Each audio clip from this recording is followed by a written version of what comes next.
Hi everyone, it's Liam here from Rating the Races. So we're going to have a look back at some of the races at York and discuss what happened and highlight a few eye catchers.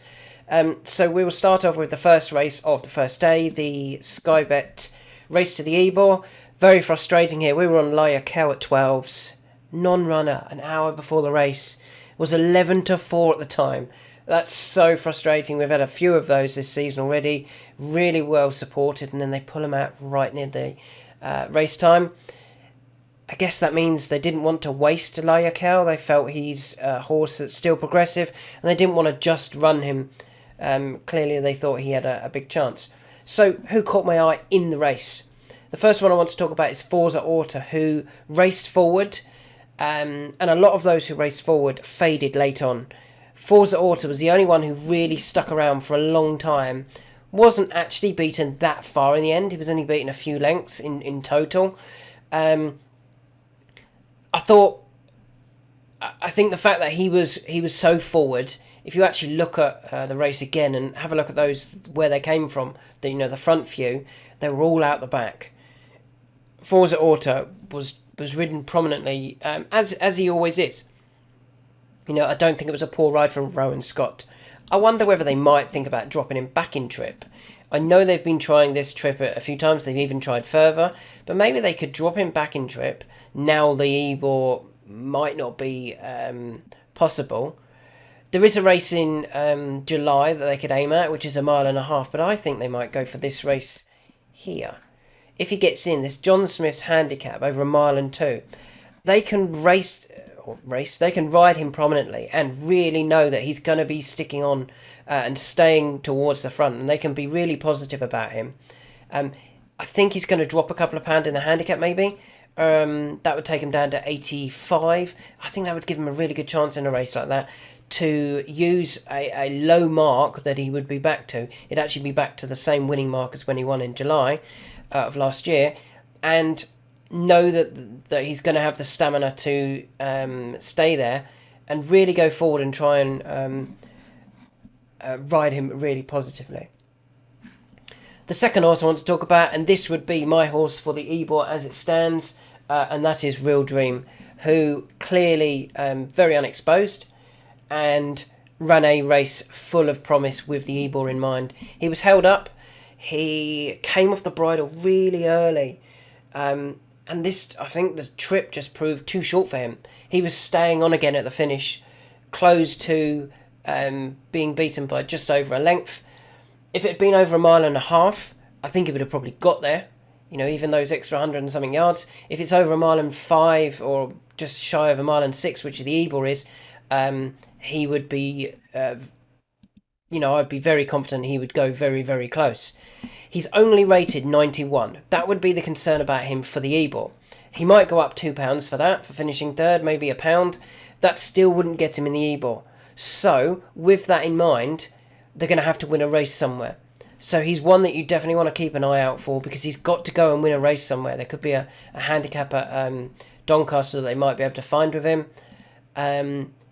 He's one that you definitely need to keep in mind, because they've got to win a race if they have any Ebor hopes with the horse. Moving on to the 225, obviously a good result for us with Bielsa winning. Who caught my eye here? There was two. The first one was our other selection, Silver Samurai. He was in the wrong part of the track. He likes to be behind a lot of horses, and he kind of wasn't because of the way he was drawn, and he ended up getting a clear run, but in the wrong part of the track, and he doesn't want that. He actually wants to be passing horses, coming through the middle. So don't give up on Silver Samurai. He'll be back for plenty of these races. The Sky Bet Dash, which is in July, the Constantine Handicap, which is in August, the Coral Sprint Trophy, which is in October. I mean, you could go those as his next 3 runs, really. Purely aiming, they're 51 grand and 33 grand to win. Nothing wrong with those. I think that's where we're going to see Silver Samurai. Another horse who you also need to keep an eye out for is a previously mentioned horse from our videos, and that is Spirit of Light. Ran a really good race for fourth under James Doyle. Didn't get the clearest of runs at all. I think with a clear run, he's going to challenge Bielsa and go really close. The handicapper should leave him alone on 100. Obviously, his form is looking stronger. His second to Guido was a good effort when beating the likes of the Gatekeeper and Northern Express. Gatekeeper's obviously come out and won since.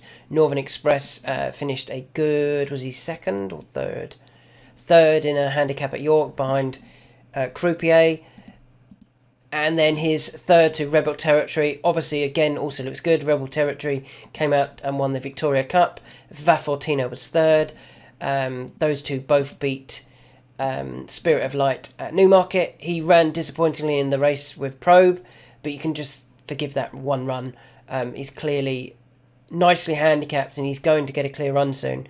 Where could they go with him? I'm not totally sure at the moment, but he's definitely one I'll be keeping an eye out for.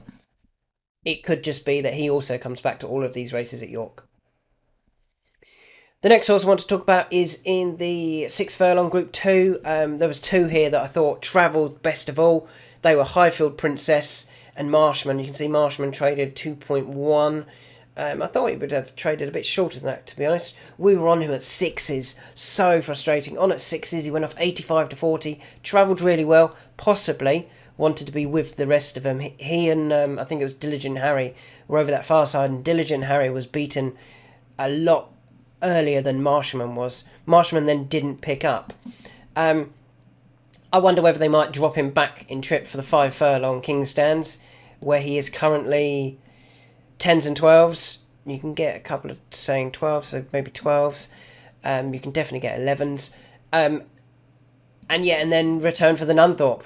I think they would be what I would do with Marshman. He travelled so well. Yes, he would probably come up against Highfield Princess again. But yeah, I think dropping him back in trip might be the idea for Marshman. He's clearly got bags of ability. Interestingly, they've never actually run him over 5. They've always gone over 6. He travelled so well here, though, that I think dropping back to 5 is definitely worth a go. And then you can see if the Nunthorpe is the target, or whether there's something else over 6 that is better for Marshman. One I want to give a slight mention to from the 5:15 at York is Sea Grey. If you watch his ride, I think the jockey thought they were all going to come back from the front. They didn't.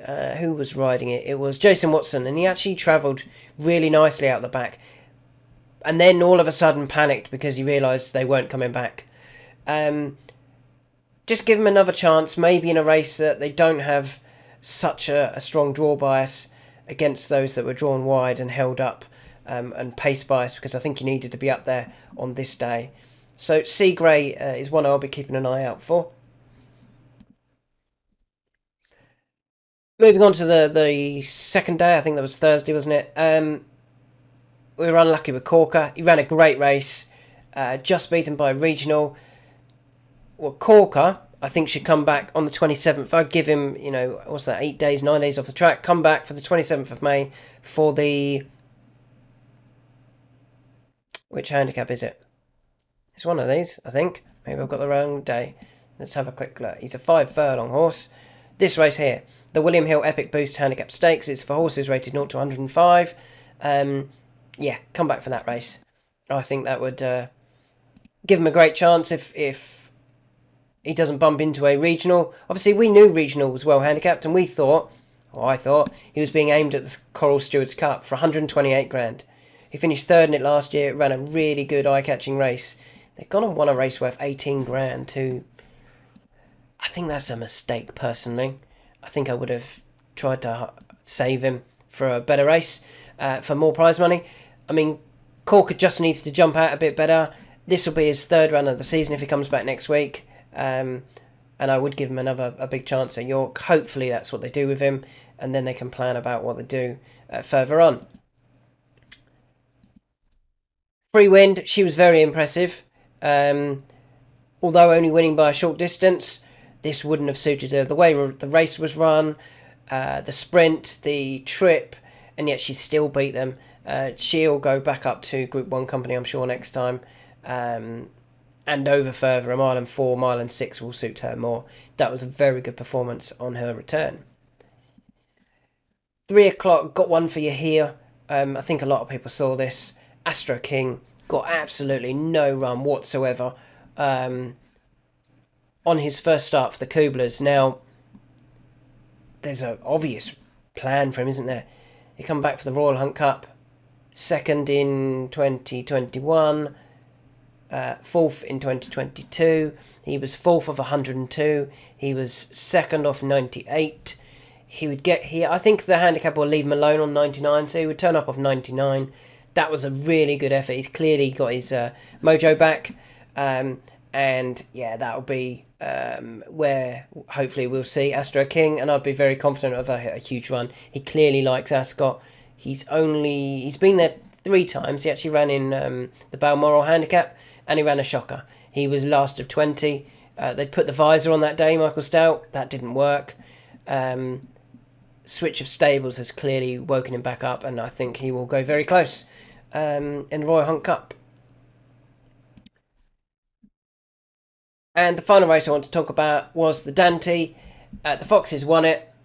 Wasn't the best horse in the race. Passenger was the best horse in the race. With a clear run, I'm pretty confident Passenger wins that. And I think that's why it's reflected in the betting for the Derby, that Passenger is 7s, whereas the Foxes is still 10s. Of those, I think Passenger... I think the fact that he was able to go with quality horses on just his second run. I know Continuous was also the same, but Continuous had a clear run, whereas Passenger didn't. I think Passenger will turn out to be the best of these, and I actually think that's not a bad price for the Derby. Yes, he needs to be supplemented, but I can't imagine that they won't do that after running such an eye-catching race in the Dante. So a few horses to keep an eye out for. Real Dream has to win to get in the Ebor. I think he will be aimed at the Ebor, so wherever he goes next will be interesting. Forza Auto, I'd like to see him back at York, maybe dropping trip. Silver Samurai and Spirit of Light are a couple that are definitely worth keeping an eye out for, particularly in these races at York. Marshman, I think he'll drop in trip for the King's Stands at the 5 furlong race, and then if he goes well in that, probably the Nunthorpe back at York. Seagrave, don't give up on him. I'd like to give him another chance. Corker, hopefully back next week. I'd give him a big chance in that. Free Wind, wherever she goes, she's going to be difficult to beat. Astro King has to go for the Royal Hunt Cup now. Really good effort. Cruyff Turn, you imagine, will come back for the races that he ran in last year, including the one that he won. I think it's August. So keep an eye out for him. But yeah, Astro King for the Royal Hunt Cup. And I think the best horse from the Dante was Passenger. And I actually think he's a decent bet for the Derby, to be honest. Surely they're going to supplement him.